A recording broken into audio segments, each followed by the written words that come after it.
Je sais pas comment commencer la vidéo. C'est ma première vidéo face cam. Salut. Bref, coucou tout le monde. Aujourd'hui on se retrouve pour un update des 7 mois. J'ai refait une story Insta pour vous me reposiez vos questions. Donc c'est parti. Ok, so il y a quelqu'un qui m'a dit présente-toi. Bon, je m'appelle Madi, j'ai 21 ans et demi presque. Je suis fille au pair aux États-Unis, plus précisément dans l'état de New York, à Larchmont. La prochaine question c'est pourquoi est-ce que tu es partie faire fille au pair? De base c'était pas du tout prévu. J'avais mon master pour l'année prochaine parce que j'avais fini ma licence. Je pensais pas du tout à faire une année de césure, c'était pas du tout dans mes plans. Et je sais plus comment je suis arrivée sur un TikTok d'une fille et je me suis dit oh pourquoi pas. En fait je crois que j'en ai eu marre des cours et de la routine, d'aller à l'école. J'avais envie d'une coupure et de faire autre chose pendant un an. Donc je me suis dit let's go. Je me suis dit de toute façon voyager c'est un truc que j'avais toujours envie de faire. Donc autant le faire maintenant. Enfin j'en avais marre de repousser aussi le moment de je voyagerai quand j'aurai de l'argent, je voyagerai quand j'aurai le temps. J'ai jamais été aussi libre que maintenant. Enfin je veux dire j'ai aucune attache en France. C'est quoi les avantages et les inconvénients d'être fille au pair dans une famille que tu ne connais pas? Les avantages, j'ai accès à des choses que j'aurais pas accès habituellement. Si j'aurais voyagé de mon côté par exemple, j'ai accès à une voiture, j'ai accès à une maison qui est grande, une maison qui est comme dans les films. Si vous regardez Desperate Housewives, c'est pareil. J'ai accès à des activités que j'aurais jamais pu faire si jamais j'avais décidé de faire un road trip seul à l'autre bout du monde. J'ai aussi accès du coup à la culture américaine, je suis directement plongée dedans donc je vis avec eux au quotidien, ça c'est trop bien. Si je devrais dire les inconvénients d'être dans une famille en tant que fille au pair, en fait moi ça fait 3 ans que je vivais seule dans mon appartement. Et là revenir dans une famille c'est bizarre. C'est comme si je perdais toute mon indépendance parce que je dois me replier à des règles de vivre en famille, en communauté. Je peux plus manger à l'heure que je veux, c'est des choses bêtes mais qui font bizarre quand on a été habitué à vivre seul pendant 3 ans. Ça je pense c'est le plus gros point. Et aussi la tranquillité. Moi j'aime bien être seule, pas avoir de bruit, être calme parce que ici en plus avec des enfants, il n'y a pas de tranquillité, ça crie tout le temps, ça pleure, tu peux pas te faire de grasse matinée. C'est un peu compliqué de ce point de vue là. C'est le jeu, ça fait partie de l'aventure et il faut s'y plier. Et comment escaler la nourriture? On mange hyper sain. En fait dans la maison on mange sain, c'est-à-dire que le frigo il est rempli de fruits, de légumes, de viande, de yaourt, d'œufs. Enfin il est hyper sain la nourriture qu'il y a dans le frigo. On mange très bien et les produits sont de bonne qualité comme des Chico ou Trader Joe. Ça c'est des magasins où c'est de la bonne nourriture de bonne qualité donc forcément on mange bien. Mais quand je mangeais à l'extérieur avec mes copines, c'est pas possible. Ah, c'est pas bon les gars. J'ai bien aimé le... Bah rien en fait. Ah je vous jure. Le seul truc qui est bon à la limite c'est McDo et 1 ou 2 fast food. Mais même dans les restos, j'ai déjà fait plusieurs restos avec mes hosts et ça se mange mais c'est pas dingue hein. Tu préfères ta vie ici ou en France? En vrai c'est compliqué de juger parce que c'est pas du tout pareil hein. Ah je sais pas hein. Ah je sais pas. Je pense que je préfère ma vie aux US parce que c'est tout ce dont j'ai rêvé depuis longtemps. C'est-à-dire j'ai toujours rêvé de voyager et je le fais. Ce que j'inspire dans la vie c'est découvrir le monde et m'enrichir de toutes les cultures des gens. J'adore apprendre et découvrir des nouvelles personnes qui vont me faire découvrir un nouvel aspect de leur vie ou quelque chose et ça va m'enrichir personnellement. Et ici j'ai la chance de tous les jours d'apprendre des nouvelles choses, que ça soit juste... En fait ça peut être tout et n'importe quoi. Donc je pense que je préfère ma vie ici quand même. Comment tu fais pour financer tes voyages? Et bah c'est très simple, toutes les semaines j'ai un salaire de 220 $. Et je mets de côté, je fais ma life et quand je dois payer des choses je les paye. Mais j'ai jamais touché à mon argent de la France. Ça a été dur d'apprendre l'anglais et comment est-ce que tu fais? Ok, déjà moi en partant aux US, j'avais un anglais je pense basique. C'est-à-dire que je pouvais comprendre vite fait.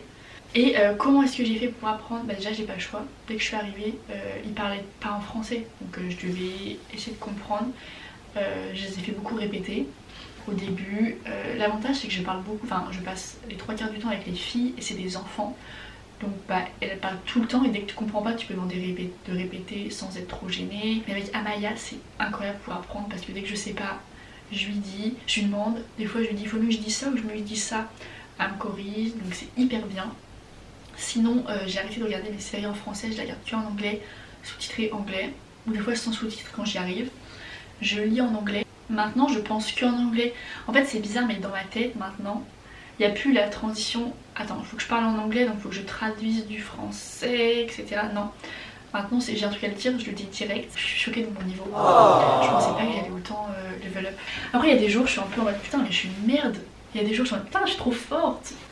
Et par contre je sais pas si vous voyez mais avant de partir je me suis dit j'espère que je deviendrai jamais la meuf ingrat qui perd ses mots en français. Et je suis devenue cette meuf. Il y a des mots que je connais plus en français. En fait c'est que moi dans ma tête je prends le premier mot qui me vient quand je parle. Donc je sais plus si c'est du français ou de l'anglais. Je prends juste le premier mot donc il n'y a plus trop de différence entre guillemets. Ce décalage ou cette barrière de la langue maintenant. Les voyages que je recommande à Miami, allez-y, les yeux fermés, entre copains, entre copines, mais allez-y, vraiment c'est incroyable. Nouvelle-Orléans aussi, en fait c'est hyper particulier mais j'ai adoré. Boston aussi, j'ai l'impression que je pourrais vivre à Boston et New York. Enfin New York c'est pas incroyable parce que j'habite là mais aller à New York les gars c'est comme dans les films. Est-ce qu'il y a une différence de culture et de vie et d'éducation avec celle que tu as reçue et celle que tu as vécue en France? Oui, la culture et surtout l'éducation des enfants ici est complètement différente. Moi c'est ce qui m'a choqué le plus quand je suis arrivée. J'ai dû mettre vraiment un mois à me dire waouh je tiendrai pas un an. Au début je pensais que c'était quelque chose de négatif et de mauvais. On leur cède tout, on leur demande toujours l'avis aux enfants, on fait ce que les enfants ils veulent, l'enfant on le laisse avoir ce qu'il veut, etc. Et en fait avec du recul, maintenant que ça fait 7 mois, il y a une part de choses positives dans leur éducation. C'est-à-dire que maintenant les enfants, ils gèrent beaucoup mieux ils gèrent mieux leurs émotions je pense que certains enfants en France, même certains adultes en France. Plein de choses qui changent. Là, en fait là il y a plein de trucs, je pourrais pas tout lister maintenant parce que j'en oublie sûrement. J'essaierai de les lister peut-être là où il y a vraiment énormément de choses qui changent de la France. On me demande à combien je suis heureuse sur 10. Ça c'est une très bonne question. Je suis heureuse sur 9 parce que ma vie ici elle est incroyable, je suis entourée de gens incroyables, tout est bien. Et il y a une question aussi après c'est mais est-ce que tu rentres? Est-ce que tu prolonges? Qu'est-ce que tu fais? La question tant attendue. Et bah je rentre. En fait j'ai longtemps hésité. Même là maintenant, vas-y je suis sûre mais pas à 100% dans mon choix. Hein. Je rentre, je reprends mes études en septembre dans un master management des organisations sportives en alternance, donc là je suis en recherche d'alternance à distance sur Paris. Si tout se passe bien, mais je suis un peu triste quand même de me dire que c'est la fin. J'ai pas envie. Oh. En fait ce qui est dur de se dire c'est que quand je vais rentrer en France, je vais reprendre ma vie d'avant. Et en fait c'est comme si cette vie là pendant un an elle aura jamais existé. J'aurais vécu des trucs de dingue que mes proches ne pourront certainement pas comprendre parce qu'ils l'auront pas vécu. Et j'ai peur de mal me sentir et d'avoir un décalage, etc. Et j'ai peur que je rentre en France, ça y est, tu passes à autre chose, m'a dit ce qui s'est passé, hop, tu l'oublies et on fait autre chose. Bref, je vais pas y penser maintenant, sinon I'm gonna cry, but voilà. Talia, désolée, mince. Bon bah Talia m'a posé une question, comment appréhendes-tu le retour à la réalité? Bah je crois que j'ai bien répondu.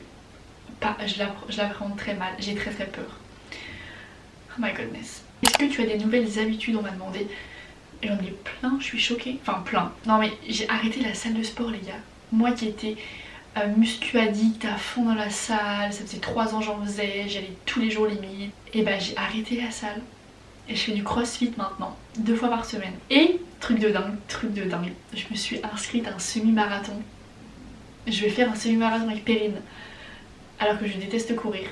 Mais je pense que les US ça me va bien et que j'ai envie de tester de nouvelles choses. Oh, on m'a demandé une bonne question. Est-ce que tu aurais voulu faire quelque chose différemment? Si oui, pourquoi? Jamais. Parce que avec des si on referait le monde déjà. Et mais en fait mon aventure elle est comme elle est trop bien. J'aime trop mes copines, j'aime trop ma life. Donc si j'aurais changé un truc, ça veut dire que tout aurait changé. Non, moi je veux rien changer. Quelle est la chose qui te manque le moins? Les problèmes en France. Mais ce qui me manque le plus, la nourriture. Oh là là, manger bien ça me manque. Hein. Le fromage. Oh, le fromage ça me manque trop. Ah, il y a une question, c'est as-tu rencontré un Américain? Les gars, je vais vous décevoir. Les American Boys sont pas comme dans les films. Non, non, non. Les American Boys ghost. C'est-à-dire que tu parles avec un garçon et tu sais pas pourquoi, du jour au lendemain, il ghost. On sait pas pourquoi, il y a pas de raison. Il donne plus de signe de vie. Voilà, je suis un peu triste parce qu'il était hyper stylé mon American Boy. Mais non, pas de petits copains à ramener en France. Désolée maman, désolée mamie, vous allez être déçus, mais non. Au moins vous êtes contente, comme ça je peux rentrer, j'ai plus de raison de rester ici. Dernière question les gars, qui est pas mal. Est-ce que c'est possible d'être bilingue après 1 an aux États-Unis? Mais non. Enfin, I mean, ça dépend parce que ça dépend de ton niveau quand tu pars. Il y aura toujours des mots que tu connaîtras pas, des expressions, etc. Et pour être fluide en anglais, enfin je sais pas, je pense qu'il faut plus de temps. Et aussi, l'accent américain est très compliqué à avoir. Moi je l'aurais pas. Je suis désolée, je parle avec un bon accent français, mais au moins je comprends tout. Mais je serai encore une bonne française qui tente de percer dans le milieu des US. Mais l'accent américain c'est pas pour moi. J'espère que j'ai pas oublié les questions. Oh non, ça c'est la vraie dernière question. Est-ce que être fille au père ça t'a beaucoup apporté? Mais de ouf. En fait c'est la meilleure expérience de ma vie. C'est la meilleure décision que j'ai prise de partir. Oh, mais en fait je me dis mais comment ma vie elle aurait été sans ça? Il y a tellement de choses que j'ai découvertes sur moi. J'ai en fait l'impression que je suis capable de tout et que plus rien ne m'effraie en termes de prise de décision importante. Enfin quand même faut le dire, faut avoir du courage de ouf pour partir 1 an solo dans une autre famille que tu connais pas. Et ouais, ça m'a tellement apporté et ça va continuer de m'en apporter parce que c'est pas fini. Voilà, si vous avez kiffé, n'hésitez pas à vous abonner. Comme ça on est plein d'abonnés, on est une petite communauté trop stylée. Voilà. Si jamais il y en a qui me suivent pas sur Insta, mon compte c'est ma distraction, je sais pas si on voit là.